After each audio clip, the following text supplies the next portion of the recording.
Science and things to do with our hands. But this department deals with the thinking brain.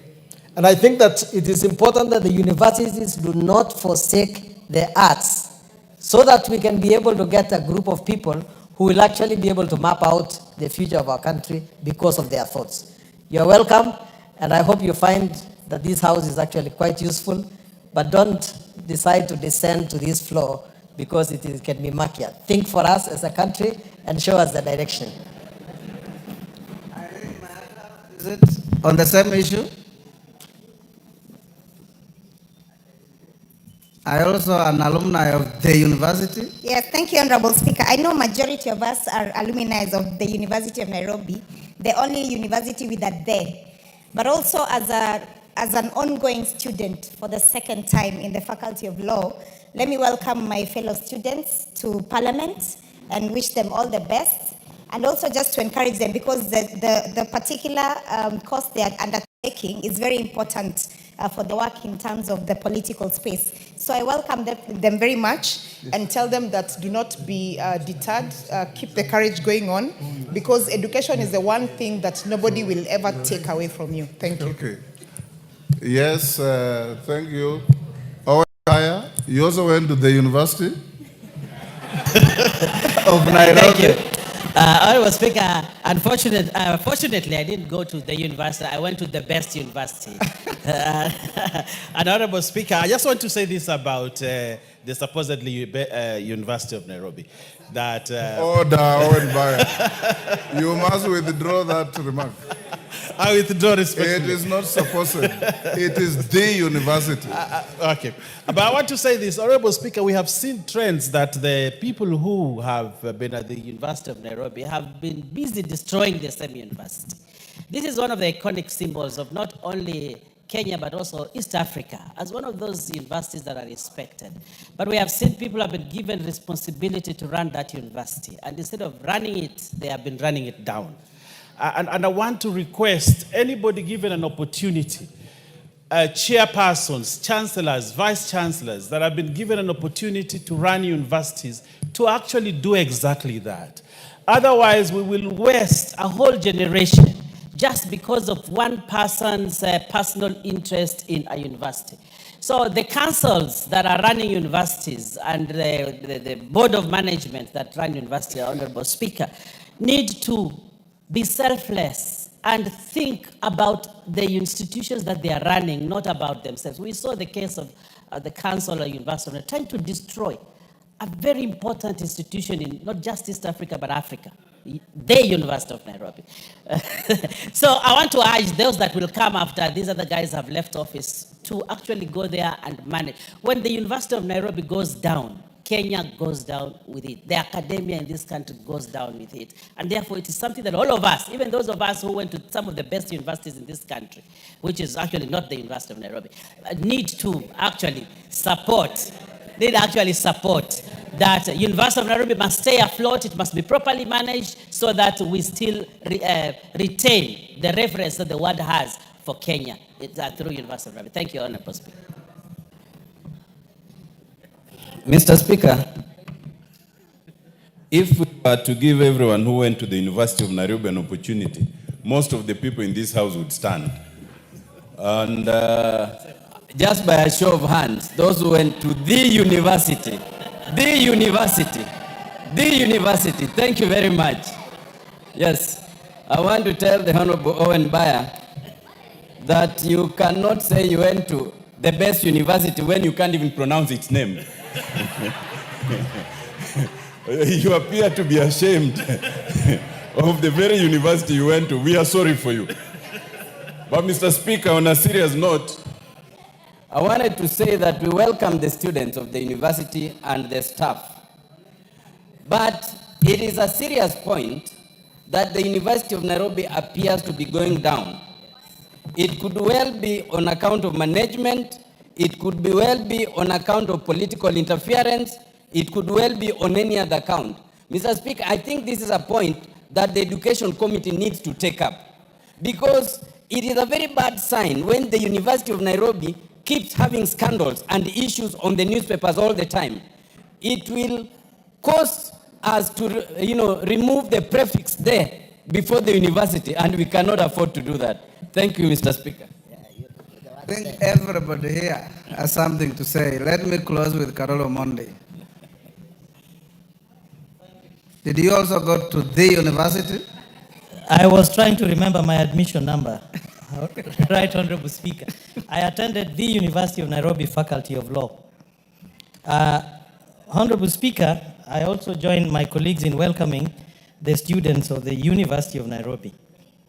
And also want to acknowledge that on 26th May 2025, GPR 3104, Social Foundations of Law and Development, this is an examination done this week. They actually by yours truly, Caroli Omondi, which is proposing that at points of payment for sale of goods and services, cash option be made mandatory. And the question was, having read the bill, they said, discuss the functions of law reform in light of the above passage. Drawing illustrations from the passage, discuss the relationship between law, reform, and social change. 20 marks. But apart from that, Honorable Speaker, let me also say something and urge my colleagues here. The power of alumni. I think we need to come out as alumni of University of Nairobi and defend it, because there is political interference in the management of the University of Nairobi. It is not that those who are there are not able to run the university, but there is a bigger, more fundamental issue.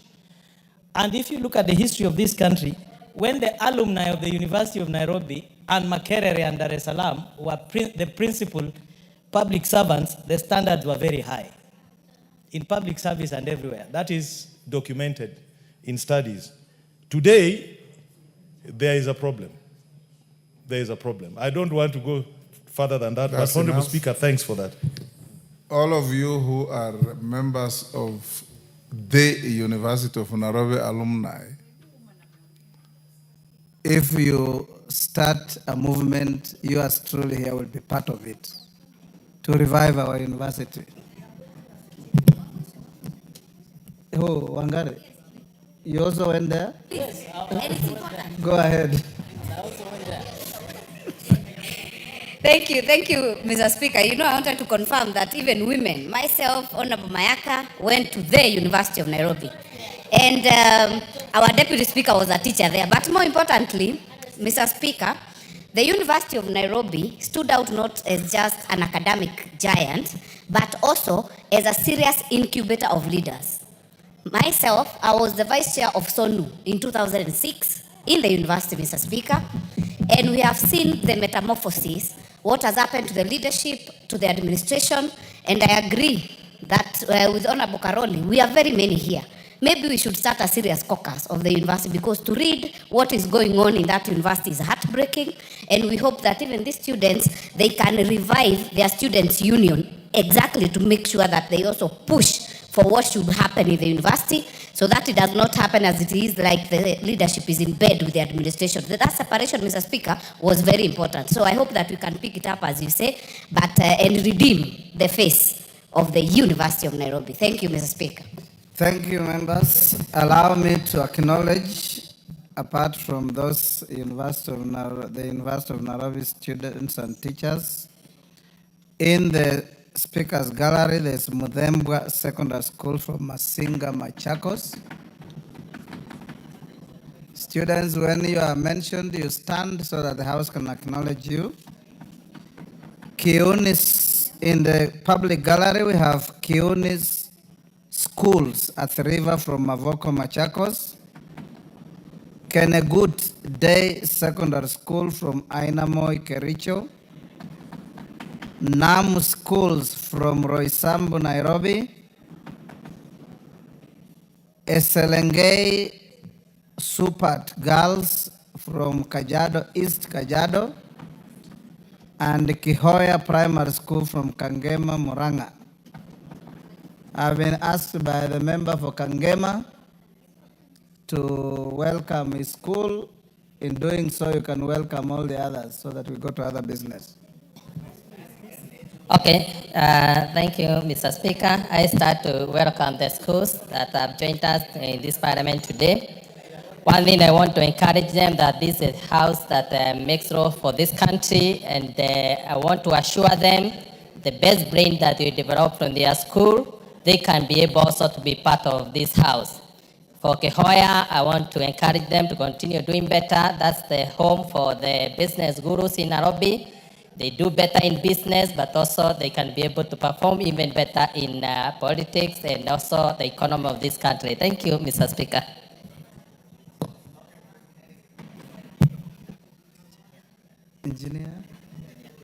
Engineer Kiragu, 1 minute. Thank you, Honorable Speaker. I take also this opportunity to welcome students from Garariga Secondary School, Limuru, and Limuru Girls to Parliament. Thank you, Speaker, for setting aside a time for us to urge Professor Ngogi Wadiongo. This is a professor who knew these two schools very well, and he contributed a lot for them. Mine is to request the students to work hard, that there is space in this country for them to grow their careers and for them to be recognized by this society. Thank you. Yes, the member wanted to recognize students from Kajiado. Go ahead.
Young students from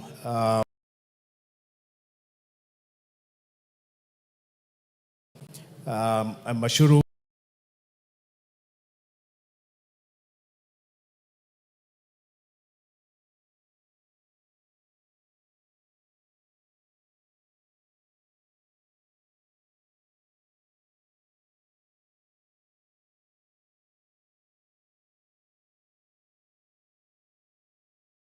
In Kajiado East constituency, Eselenge Supat. I'd like to welcome them and let them know that they are leaders for tomorrow. I'd like to encourage, this is a gold school. Then in our society, I am extremely very happy to see that many parents in Maasai communities are now sending girls to school. And this is a special school that I like to acknowledge it and welcome them and aspire them to do more, do better. Let the sky be the limit, because tomorrow they can be here too. One of them could be a member of parliament for Kajiado East constituency, and I like to encourage them to work hard and strive to do better and realize their dreams. Kwa hivyo karibuni sana. Thank you, Mr. Speaker. The last. And in future, when I ask one of you to welcome students on your behalf, you should obey that order. Thank you, Honorable Speaker. I want to welcome students from Kenekut Secondary School. As the county MP, I'm very happy and proud of them. And Honorable Speaker, I'm also happy to report that this is a school that is doing well. Students are disciplined, teachers are doing great. And last year, Honorable Speaker, I had one of the students I sponsored as a teen mother, and she's joining university. She's got a C+, and she has 2 children out of marriage, and she decided to go back to school because of the program that I call it Usawa kwa Wote. So I'm very proud of the school, and I'm proud of the girl child, and I pray that all students do well. Thank you, Honorable Speaker. Well done. I hope you didn't break the marriage.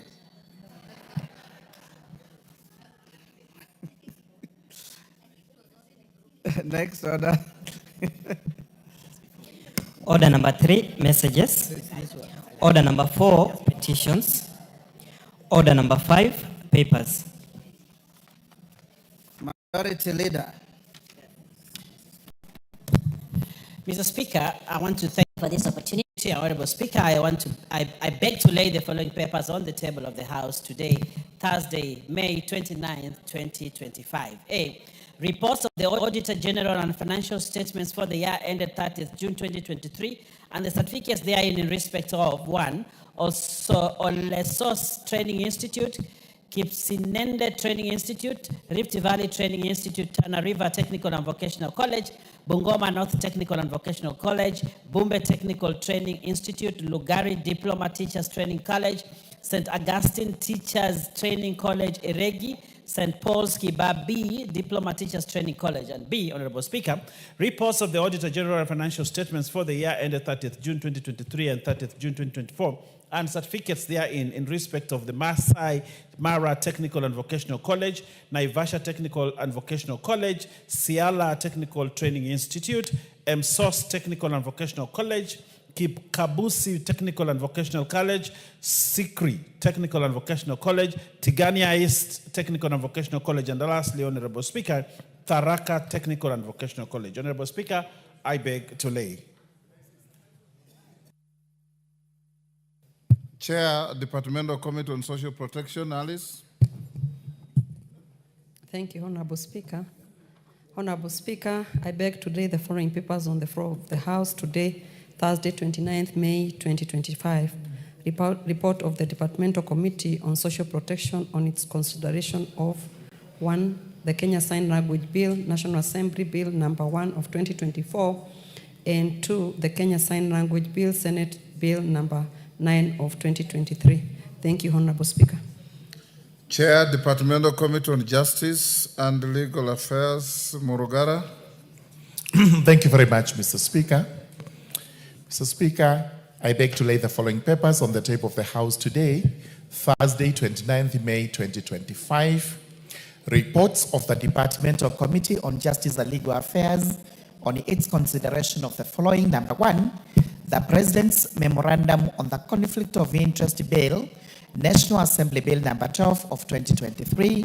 Number 2, the President's Memorandum to the Anti-Money Laundering and Combating of Terrorism Financing Laws, Amendment Bill, National Assembly Bill number 5 of 2025. Number 3, the Elections Offences Amendment Bill number 2, Senate Bill number 28 of 2024. And number 4, the Political Parties Amendment number 2, Senate Bill number 26 of 2024. Thank you very much, Honorable Speaker. Thank you. Next order. Yes, Honorable Junet. Mr. Speaker, I wanted to bring to your attention that before we went for the recess, you had given an indication that when we come back, there was this issue of the Supreme Court judgment on the operations of Parliament, on the bicameral Parliament. Mr. Speaker, I wanted to indulge you. You are very right. Yeah, when do you think you can? Because you remember there is also a bill the county assembly's pension bill that originated from the Senate, and it was a money bill. Yes. And you stepped it down so that you can deal with that matter accordingly. You are very right. The communication is ready. Yes. I'll deliver it either on Tuesday or Wednesday, depending on the load of work. Yes. Yes. Then lastly, Mr. Speaker, I wanted to bring to the attention of the members on what the Chair of Justice and Legal Affairs has just tabled. The bills which have the memorandum of the President, the bill on money laundering, anti-money laundering, and the bill on conflict of interest. I want to ask members to take those. I have a communication on it. Thank you, better Mr. hold Speaker. your horses. Thank you, Mr. Speaker. Yes. Next order. Order number 6, notices of motion. Sharia. Thank you, Honorable Speaker. Honorable Speaker, I beg to give notice of the following motion. That aware that Article 95(2) of the Constitution provides that the National Assembly deliberates on and resolves issues of concern to the people. Further aware that the Higher Education Loans Board is mandated to provide financial support to Kenyans pursuing higher education through loans, bursaries, and scholarship, noting that students enrolled at the Kenya Medical Training College, currently totaling approximately 70,000 students, with 30,000 of these having joined the institution in 2024, concerned that 40% of KMTC student population require financial support similar to that offered to students in other public tertiary institutions such as technical training institutes in the country, but are excluded from receiving HELB support. Appreciating that education funding plays a vital role in enhancing access to education for Kenyans, hence boosting the economic growth of the country. This House therefore resolves that 1. The government, through the Ministry of Education, facilitate the issuance of HELB loans to students at the Kenya Medical Training College, and 2. If no funds are appropriated for this exercise, approval is hereby granted for the National Treasury to release funds amounting to not less than Kenya shillings 1.5 billion to the Higher Education Loans Board, pursuant to Article 223 of the Constitution, for loans to KMTC students, and that such release be regularized through the third supplementary estimates 3 for the financial year 24-25. I thank you, Honorable Speaker. Thank you, Sharia. Yes, Janet. Mr. Speaker, I wish to bring to your attention a matter that's also very, very important to this House, Mr. Speaker. Mr. Speaker, it's about how this Parliament operates. Mr. Speaker, there's a ruling that has happened today in relation to matter that is pending before the Justice and Legal Affairs Departmental Committee. Mr. Speaker, the tradition, the precedents, this is a house of procedure, traditions, and precedents. And this is something that has been pronounced upon by previous speakers. That, Mr. Speaker, a matter that is seized of by the House, especially when a matter has been committed to a committee of the House by the Speaker, because the committee of the House is a sitting of this plenary. Mr. Speaker, the courts have to wait until Parliament concludes the matter, and then after that, anybody who wants to go to court can go to court and litigate the matter there.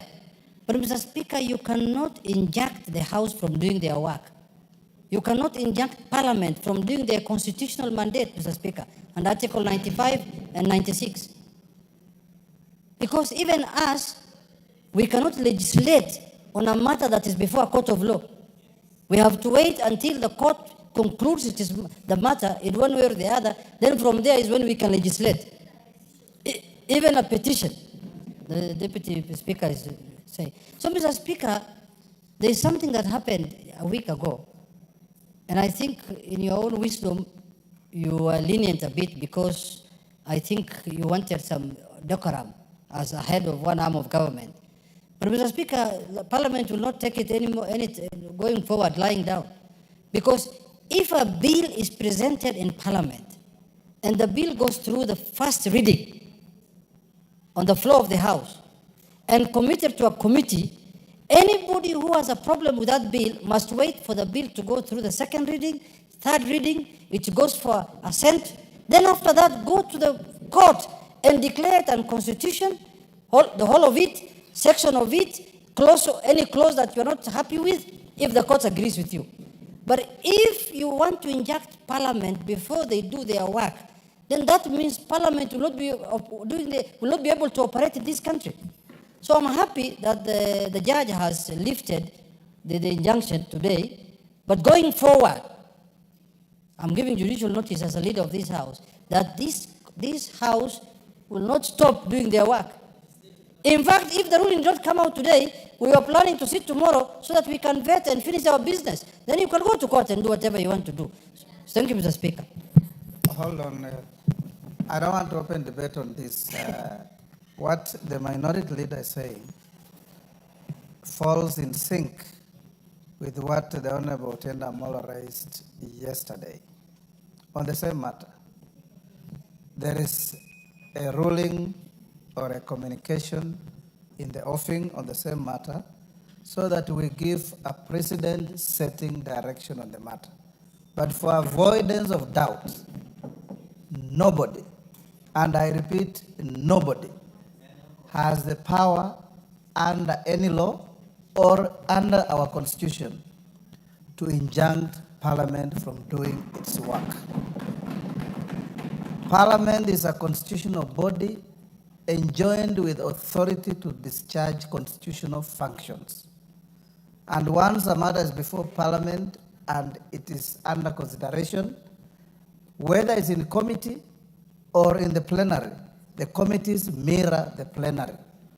And the proceedings in committees are akin to proceedings in plenary. In future, and I think I have, for the information of the House, I have asked the Chief Justice to have some colloquium with some members of this House, including yours truly, so that we do not continue talking at each other as arms of government. We need each other, but we are constitutionally clear and morally untenable. So I direct the committee on JLAC to proceed without haste and vet the nominees for chairman and members of IEBC and bring the report to this House. Any aggrieved party, whether it's in the judiciary, in the executive, or general public, can then go to court and challenge something that we as Parliament will be funked as official. And let it be as clear as that. But there will be a precedent-setting communication next week on this matter that will guide us going to the future. Thank you.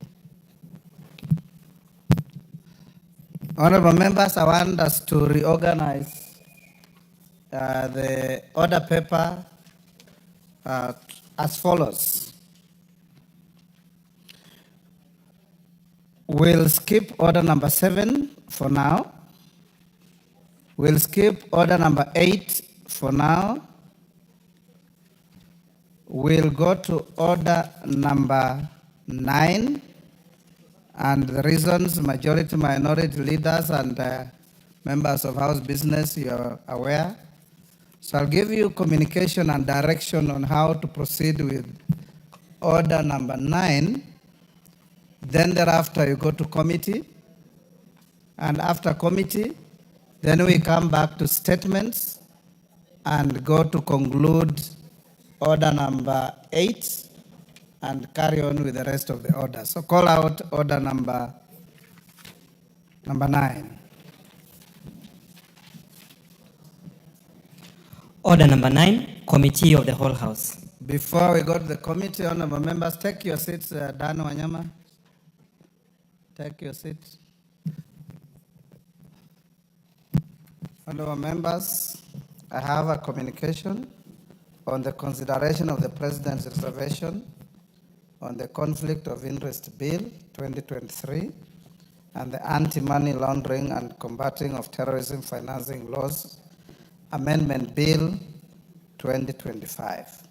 Honorable members, you recall that on Wednesday, 30th April 2025, I reported to this House a message from His Excellency the President notifying that in exercise of the powers conferred under Article 115(1)(b) of the Constitution, the President had referred the Conflict of Interest Bill, National Assembly Bill number 12 of 2023, and the Anti-Money Laundering and Combating of Terrorism Financing Laws Amendment Bill, National Assembly Bill number 5 of 2025, back to Parliament for reconsideration. I did refer the memorandum containing the President's reservations to the two bills to the Departmental Committee on Justice and Legal Affairs for consideration.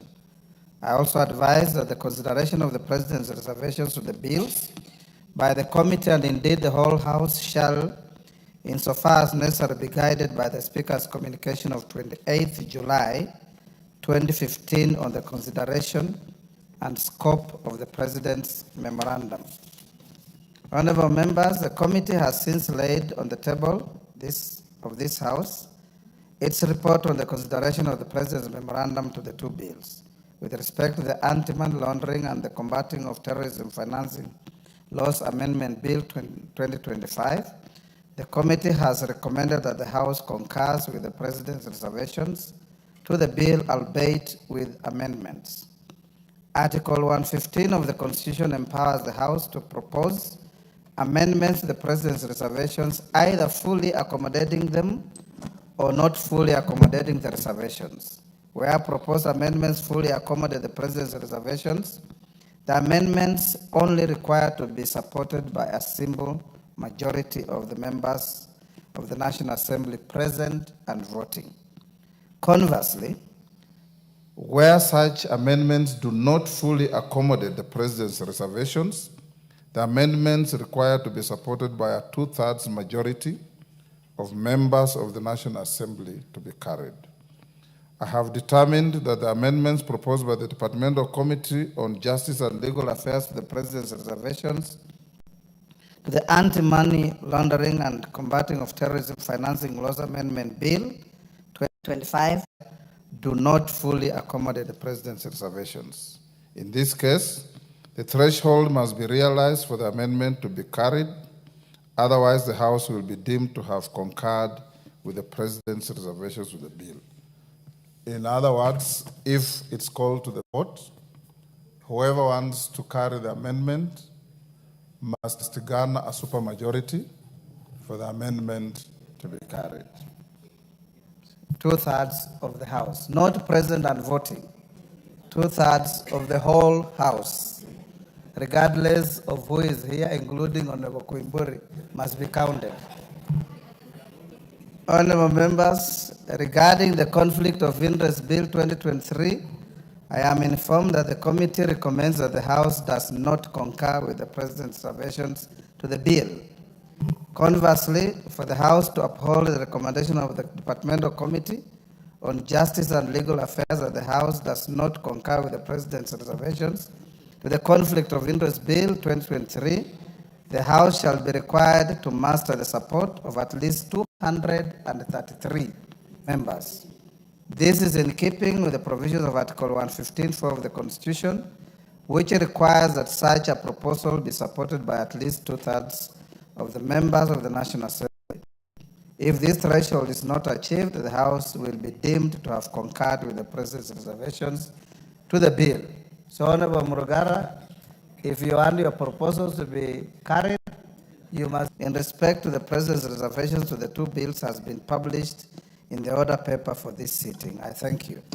So as we go to committee, where the direction is on supermajority, Deputy Speaker, as you chair the committee or whoever is chairing the committee, when you go to the vote, you go straight to a division because you need a supermajority.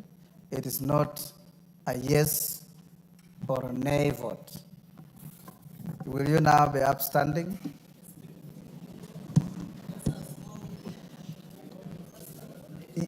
Order, members, hold on, Sergeant. What is it, Wamboka?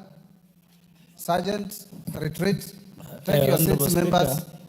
What, on the same issue? I'll just seek your guidance. Yes. It looks like it's an ambush on us. It is not. Because what if we reorganize ourselves and put this matter to next week so that we organize ourselves with regard to numbers, especially on the conflict of interest thing, because that, Honorable Speaker, affects us.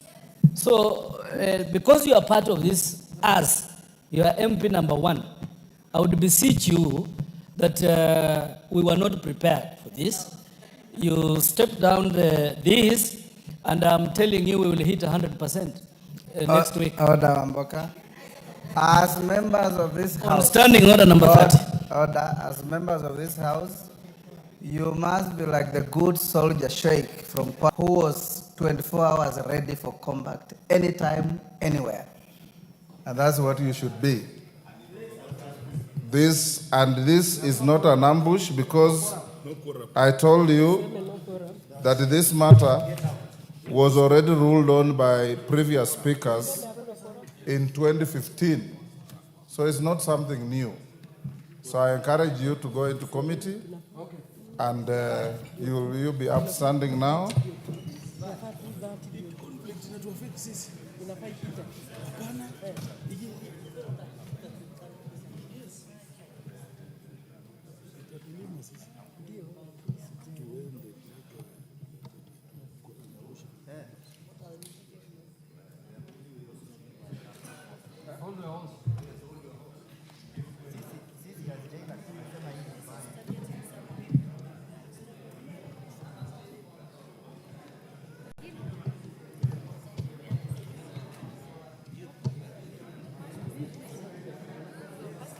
Honorable members, we may be seated.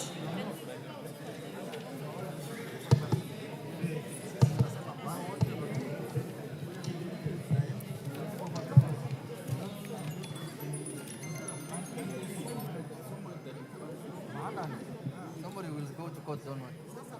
Somebody will go to court.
Honorable members, I now call the House to order, and so we can begin. Clerk, you may call out. President's reservation to clause 2.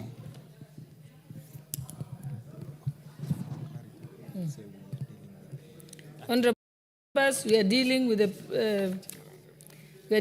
the anti. Just hold on. Honorable members, we are dealing with the Conflict of Interest Bill, National Assembly Bill number 12 of 2025. And we are considering the President's reservations. President's recommendation to clause 2. No, you said close 2, it's close 3.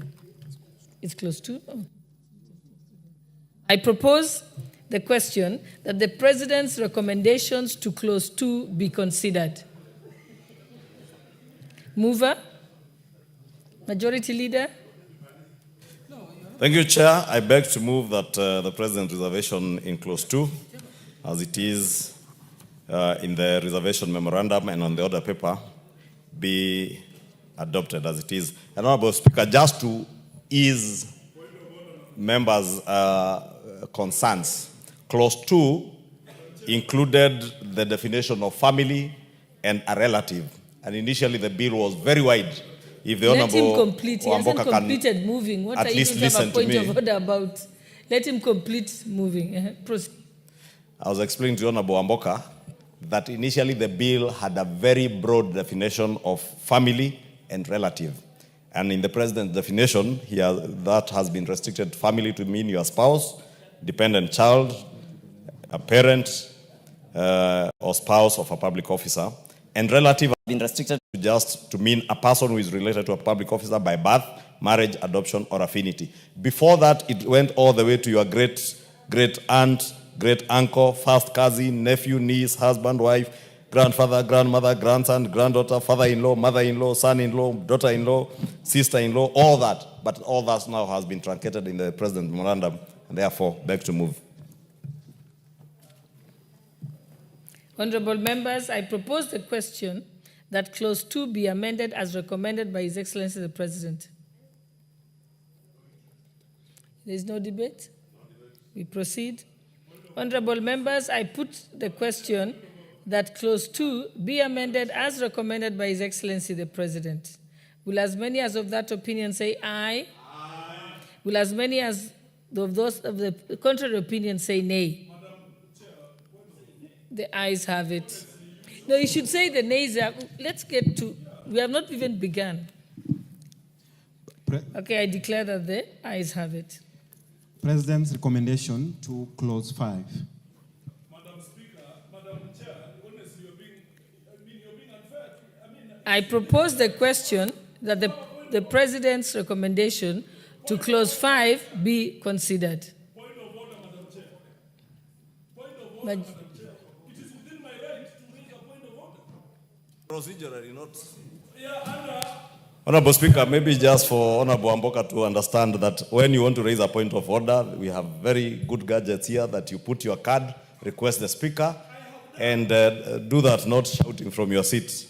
It becomes very dishonorable when we go that way. Honorable Speaker, clause 5, I beg to move that we adopt clause 5 as it is on the order paper.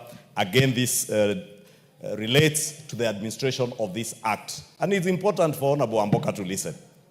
Because what I am saying is very important to you. It affects you and affects me and affects even judicial officers.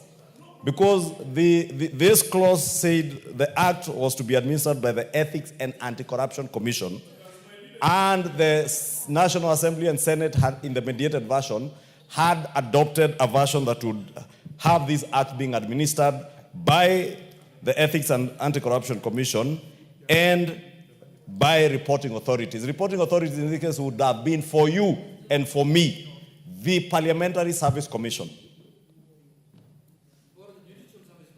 And for judicial officers, it means that judicial officers would have reported to their reporting authority, which would have been the Judicial Service Commission. And that is the practice as it has been. But now the Act proposes, and the President's memorandum proposes, that now the entire Act shall only be administered by the Ethics and Anti-Corruption Commission. Therefore, our judicial officers now have to submit their declaration of wealth to the Ethics and Anti-Corruption Commission. And the same with you. This is to enhance transparency and accountability and help in the fight against corruption, Honorable Speaker. And it is very important, Honorable Speaker. Therefore, judicial officers must now take note. All judicial officers, from magistrates to officers working in the judiciary, all the way up to the Chief Justice, they now report to the Ethics and Anti-Corruption Commission on matters relating to conflict of interest. That is very important, Honorable Speaker, and I beg to move. Honorable members, I propose the question that clause 5 be amended as recommended by His Excellency the President. Yes, Honorable Jeanette. Madam Speaker, I wish to reiterate what the majority leader said, that members need to take note that both members of parliament or the legislative arm of the country and the judiciary be reporting to Ethics and Anti-Corruption Commission. Madam Speaker, this is a very serious policy change. This thing is going to put many people in jail, the way I see it, because the corrupt. Because, why do I say so? Madam Speaker, there is no due process, the way I see. Because before you report to Ethics and Anti-Corruption Commission, you should report first to the bodies, the constitutional bodies that manage those institutions. That's why GSC is in place. That is why Parliamentary Service Commission is in place. So, Madam Speaker, this memorandum is trying to propose that the constitutional powers of those organs created by the Constitution itself are usurped now by Ethics and Anti-Corruption Commission. Another commission, just like Judiciary Service Commission and just like Public Service Commission. Me, I am passing this bill here. But this one, I am telling the judiciary, they are under attack. They must suspend this one once it is sent to Paramoja. Honorable members, I now put the question that clause 6 be amended as recommended by His Excellency the President. Will as many as of that opinion say aye? Will as many as of the contrary opinion say nay? The ayes have it. President's reservation to clause 6.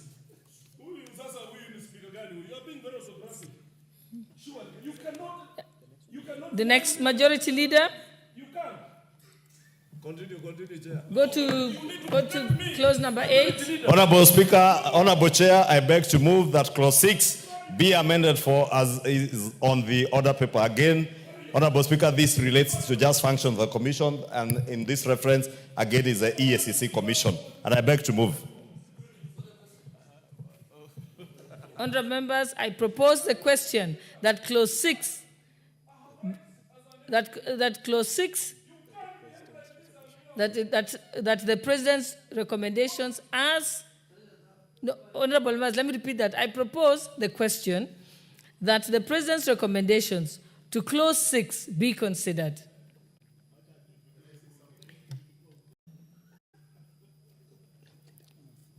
Mover?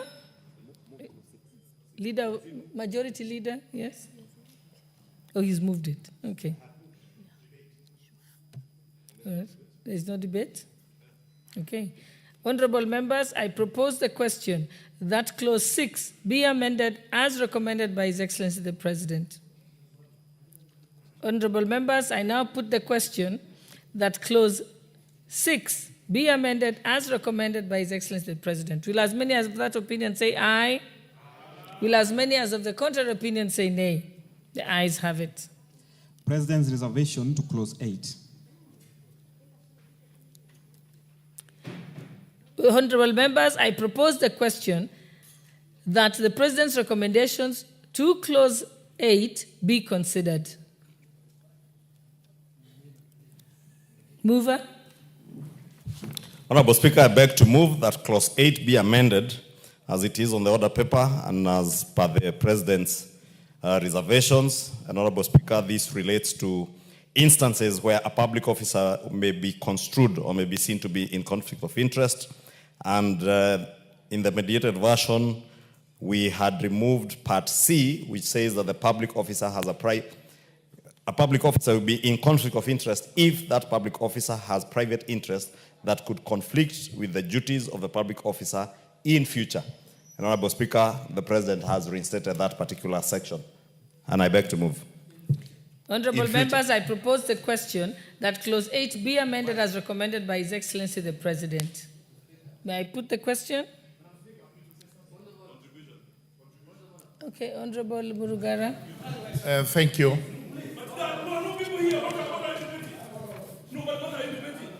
You can't force laws on us that are not permitting, and that are not going to run with us. What are you Throw him out. It's gross disorder. Thank you. Thank you. Thank you. Honorable Wanami, please be orderly.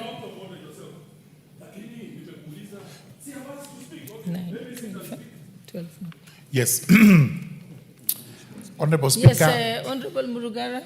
Honorable Speaker, the reservation which has actually been brought to us may be valid to some extent, but we should note that it applies to duties that the public officer may actually have in the future. Again, this is for everybody to note, and it's subject to debate, which debate we are doing now. Thank you, Honorable Chairperson. Honorable members, yes, Honorable Jeanette.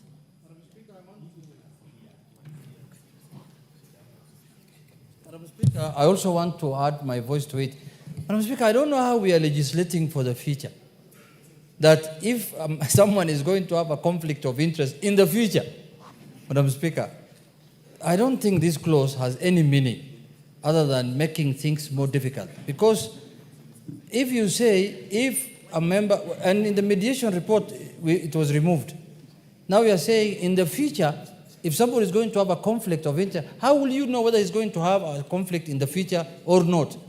You are not God. How will you know? Madam Speaker, this one, we disagree, but it is a present memorandum.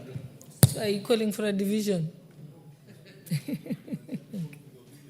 Honorable members, I now put the question that clause 8 be amended as recommended by His Excellency the President. Will as many as of that opinion say aye? Aye. Will as many as of the contrary opinion say nay? The ayes have it. President's reservation to clause 12.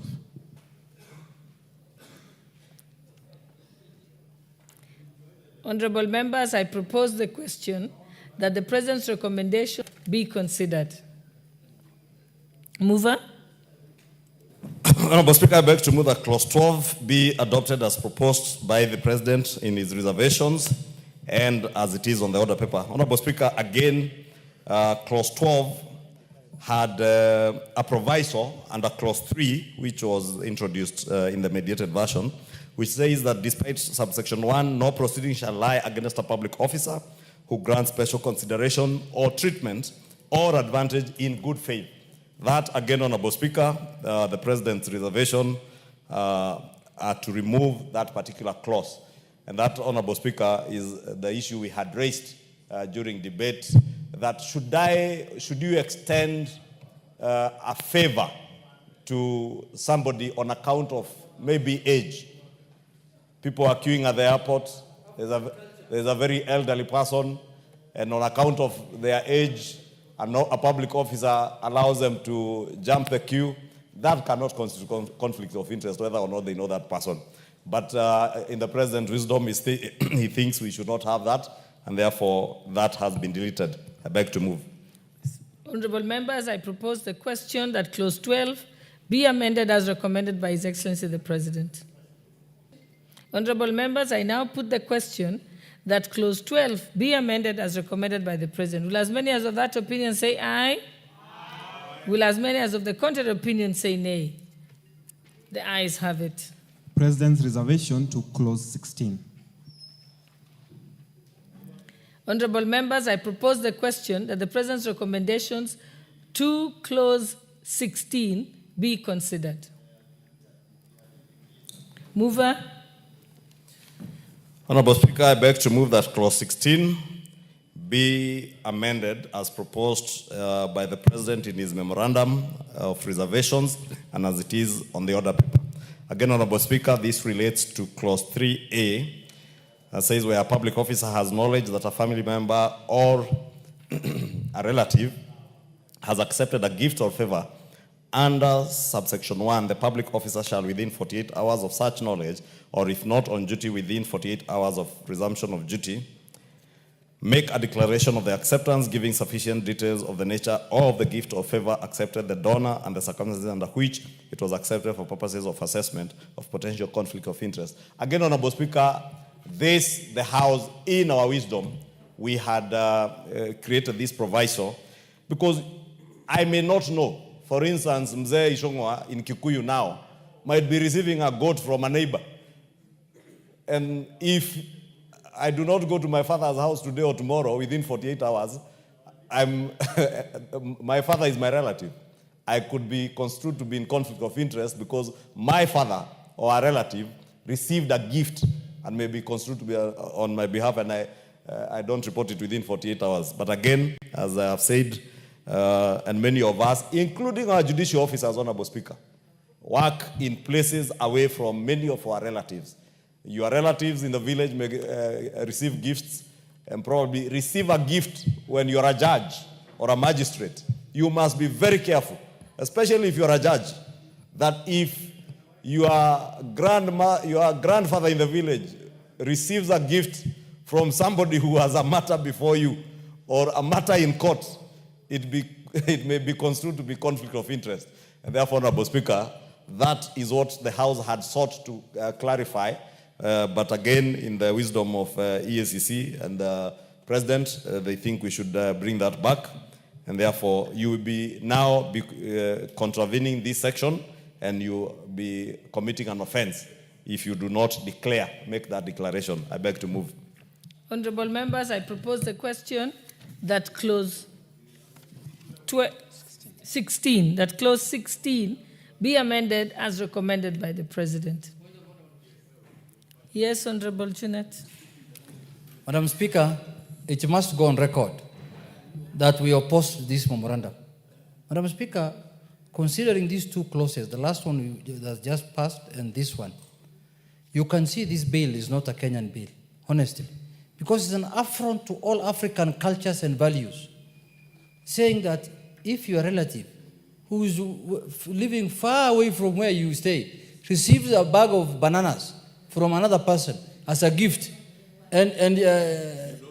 or a bag of cassava, and you don't declare, then you have a conflict of interest case to answer. If you do a favor to an elderly person in a queue, in good faith, then there's a conflict of interest. Madam Speaker, Madam Chair, you can see this bill and clauses are alien to our country. Whichever intentions it wants to achieve, let's pray to God that it might not. I can see Owen Baya in jail, the way he's sitting next to me. I can just see. I propose the question that clause 16 be amended as recommended by His Excellency the President. Honorable members, I now put the question that clause 16 be amended as recommended by His Excellency the President. Will as many as of that opinion say aye? Will as many as of the contrary opinion say nay? The ayes have it. President, reservation to clause 17. Honorable members, I propose the question that the President's recommendations to clause 17 be considered. Chair, Leader of Majority, mover. This is 18. 17. Honorable Speaker, I beg to move that clause 17 be amended as it is on the order paper and as reservations. Again, the reservations, Honorable Speaker, related to the reporting authorities maintaining a register of gifts received. We had said gifts received by public officers serving in the reporting entity. Now the President's reservations have added the word any person, that it is gifts received by any person serving in the reporting entity, not just public officers. Even if you are not a public officer and you are serving in the reporting entity, you must declare those gifts. Honorable Speaker, I beg to move.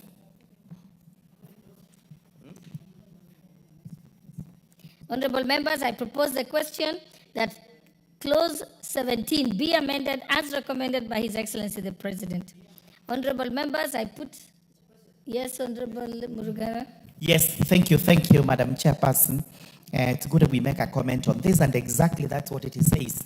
A register will be maintained of all persons that receive gifts, including when the judge comes to visit my court, and sometimes they come with their old ladies, their mothers, because sometimes it's nice to carry an old lady to show her the rest of the country, and I gift her with a chicken. If the judge forgets to declare that chicken, he will have committed an offense and he will be liable to prosecution. And it's not just the judge, it's any person. any public officer who fails to make the declaration. But this is a reservation. It's a reservation, and we just have to go by it. Thank you. Honorable members, I now put the question that clause 17 be amended as recommended by His Excellency the President. Will as many as of that opinion say aye? Will as many as of the contrary opinion say nay? The ayes have it. President's reservation to clause 18. I propose the question that the President's recommendations to clause 18 be considered. Mover? Honorable Speaker, I beg to move that clause 18 be amended as provided for on the order paper and as per the President's reservations. This relates again to gifts, Honorable Speaker, and 18 had said the public officer member of the officer's family or relative of the public officer shall not accept any complimentary treatment for any purpose unless the complimentary treatment offered is required in his official capacity or in exceptional capacities. And 2A was giving provisos on that, Honorable Speaker, and that is what the President has reinstated. I beg to move. Honorable members, I propose the question that